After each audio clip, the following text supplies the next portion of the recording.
everybody. My name is Reverend Andrew Labar-Dietz, and I'm the deacon here at Peakland United Methodist Church in Lynchburg, Virginia. The last 2 weeks, our denomination has been gathering for General Conference, which is a meeting that's held every 4 years where delegates from all over the world come together to discuss and revise our Book of Discipline. Now, the Book of Discipline is a list of our beliefs, our doctrine, and how we understand what it means to be a global church. Over the last 2 weeks, there's been a lot of things that were voted on and shared, and I gave a lot of updates last week. Today, I want to give you just a summary and a couple of highlights in our last General Conference update. Now, this flyer right here was put together as a highlight on General Conference from the Arkansas Annual Conference, and we're going to go through some of what has been passed in the last 2 weeks. The first thing that was discussed was regionalization of the United Methodist Church. What you might not know is that we are one of the largest Protestant denominations in the entire world. We have people in Africa, in the Philippines, in Ukraine. The church is all over the place. And sometimes what's in the Book of Discipline isn't exactly contextual to what's going on in different parts of the world. So at this past General Conference, they voted on a regionalization plan that would make it so that the Book of Discipline has our guiding principles for the entire United Methodist Church. But the different regions could adapt the last two portions, which are the administration, how we're structured, how we work within our contexts. This is a really big deal and something that we've been trying to do for a long time. Now, this will not go into effect right away. In fact, the General Conference approving it was only the first step. In the next year, we're going to see every annual conference, and those are our more local bodies, voting on this same policy. If it is ratified by 2/3 of the delegates to every annual conference in the world, then those principles will go into effect. It is worth noting that regionalization passed at the General Conference level by 78%. That's a significant margin. This is something that our delegates at the General Conference have said is really important for us. If you have more questions about that, you can reach out to me and I'd be happy to talk to you further. We also approved legislation that would allow us to have full communion rights with the Episcopal Church. Now, what that means is that we would be able to do communion and have Episcopalians join, and United Methodists would be able to join at Episcopalian churches in receiving communion. Now, us passing it is only the first step. The Episcopalian Church still needs to vote to affirm it, but this was an incredible moment of inclusivity and ecumenicism, meaning how we are connecting with other churches throughout the world. The next thing that we want to talk about is annual conference apportionments. Now, apportionments are what different churches pay to the annual conference every year. It covers things like clergy pensions, ministries, and a lot of different things that help the annual conference, the larger church, function. This year, the General Conference voted to lower our annual apportionments, what each church will pay, by a very, very small amount of less than 1%. While this isn't a huge percent, it is going to make a difference in helping churches continue to build up their own budgets and work on the ministry within their local context a little bit more. The General Conference also elected our first Black female president of the Council of Bishops. That means that since our founding in 1968, we've had a Council of Bishops.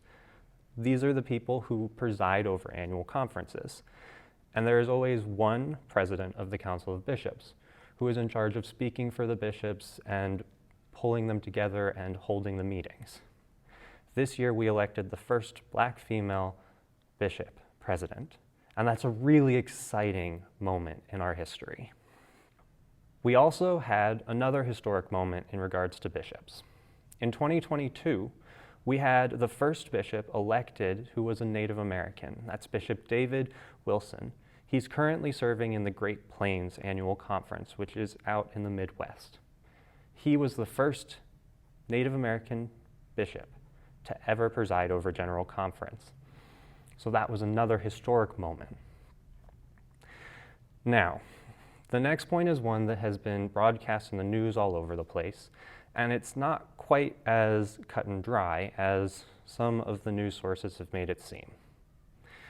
This past week, the General Conference lifted a 40-year ban on members of the LGBTQ community becoming clergy in the United Methodist Church. This was a part of a large amount of legislation, in part because our Book of Discipline, for the last 40 years, has said that anybody who is a self-avowed practicing homosexual is not allowed to become clergy. It has also had language in claiming that homosexuality is incompatible with Christian teaching. This has been a huge arguing point within our denomination since we founded. And so the lift of the 40-year ban is a really big step in helping us move towards a more inclusive church. Now, one of the things that is important to recognize here is that every clergy person, whether they are gay or straight, has to go through a long process of discernment and of assessment. Here in our own Virginia conference, in the last 7 years, I've had to go through 4 psychological evaluations, write close to 350 pages worth of papers, and be assessed by different bodies throughout our church, my local church, the district, the annual conference. Just because this ban is lifted does not mean that we're just ordaining anybody who comes in the door.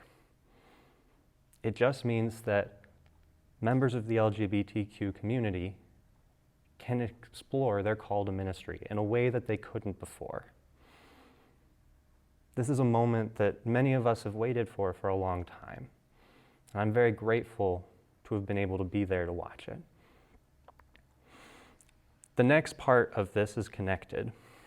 The United Methodist Church this year adopted a group of petitions called the Revised Social Principles. Now, the Revised Social Principles are a list of what we understand it means to be United Methodists in the world. How does the church interact with the community? The social principles are where the original homosexuality is incompatible with Christian teaching language was. And the Revised Social Principles do remove that language, but they also change and reaffirm how we connect to the world.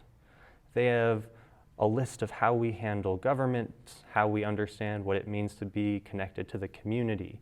There's a whole lot of information in here, and I shared it with you in some of my updates last week. The Revised Social Principles were passed this year, and it makes a enormous step in helping us move forward. They were first commissioned back in 2012 in celebration of the fact that the United Methodist Church had been around for 50 years, and in those 50 years, we had never updated the whole social principles. This was about bringing the church into the 21st century, and an important step. Now, there's been a lot of talk around LGBTQ inclusion. And one of the things that's been affirmed by the General Conference is that no church and no pastor will be forced to preside over a same-sex marriage or allow a same-sex marriage to happen in their church. The same is said on the other side. No clergy will be punished for practicing a same-sex marriage, presiding over it. This change puts the decision of same-sex marriage in the hands of the church and the clergy, in the same way that any other marriage would be. As clergy, I'm allowed to discern whether or not I feel comfortable presiding over a marriage, whether it is a same-sex couple or a heterosexual couple.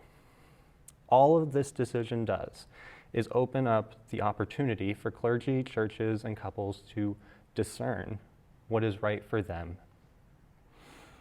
The final piece that I'm going to talk about today is that deacons were granted sacramental authority. This is something that is very exciting for me as a deacon. Specifically, this took out language that said I had to request permission from the bishop. Before this, I was allowed to preside at communion and over baptism only if I went to the bishop and asked permission, and it was approved. I can attest that since I've been here at Peakland, I have asked once, and unfortunately was denied.